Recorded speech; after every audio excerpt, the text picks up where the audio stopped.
എല്ലാവരും പെരുന്നാളിൻ്റെ തിരക്കിലായിരിക്കും അല്ലേ? ഫ്രണ്ട്സിൻ്റെയോ അവനവൻ്റെ വീട്ടിലേക്ക് ബിരിയാണി വെച്ച് ഒരു ബിരിയാണി. നമ്മൾ പെരുന്നാളാകുമ്പോൾ ബിരിയാണിയാണ് മെയിൻ ഐറ്റം. ഞാനും ഇതുപോലെ തലേ ദിവസം വിചാരിച്ചത് ഒരു കുറച്ച് ക്ലീനിങ്ങൊക്കെ കഴിഞ്ഞ് മന്തിയോ ബിരിയാണിയോ വെളിയിൽ നിന്ന് വാങ്ങണം.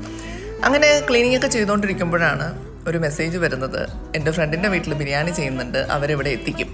സോ ക്ലീനിങ്ങൊക്കെ കഴിഞ്ഞ് ഞാനൊരു കുളിയൊക്കെ പാസ്സാക്കി കുറച്ച് സമയമുണ്ടെന്ന് മനസ്സിലായിട്ട് കുറച്ച് ജോലിയും കൂടെ ചെയ്യാമെന്ന് വിചാരിച്ചു. നെക്സ്റ്റ് അക്കാഡമിക് ഇയർ വരികയാണ്, മോളുടെ ബുക്സൊക്കെ ഒന്ന് പുതിയ ചെയ്യാമെന്ന് വിചാരിച്ചു. അങ്ങനെ ഇരിക്കുമ്പോൾ ബിരിയാണി എത്തി. മട്ടൻ ബിരിയാണിയാണ്. തുറന്നപ്പോഴേ കാര്യം മനസ്സിലായി, തമിഴ്നാട് സ്റ്റൈൽ ബിരിയാണി, അസൽ മണം, ഒരു രക്ഷയില്ല. ദെൻ ഒരു ഗ്രേവി ഞാൻ കണ്ടു, എന്താണെന്ന് ഞാൻ ടേസ്റ്റ് ചെയ്ത് നോക്കിയില്ല, നിങ്ങളെ കാണിക്കുകയാണ്. ദെൻ നമ്മുടെ സാലഡ് ഉണ്ട്.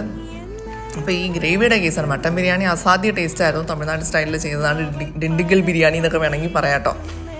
ഗ്രേവി എന്ന് പറയുന്നത് ഞാൻ കേട്ടിട്ടുണ്ട്, ഇതുവരെ കഴിച്ചിട്ടില്ല, ഫസ്റ്റ് ടൈം കഴിച്ചതാണ്. ബ്രിഞ്ചോൾ ഇട്ടിട്ട്, കത്തിരിക്ക ഇട്ടിട്ട് തമിഴ്നാട് സ്റ്റൈലിൽ ഒരു ഗ്രേവി ഉണ്ടാക്കും, ഒരു സാലിനെ പോലെ.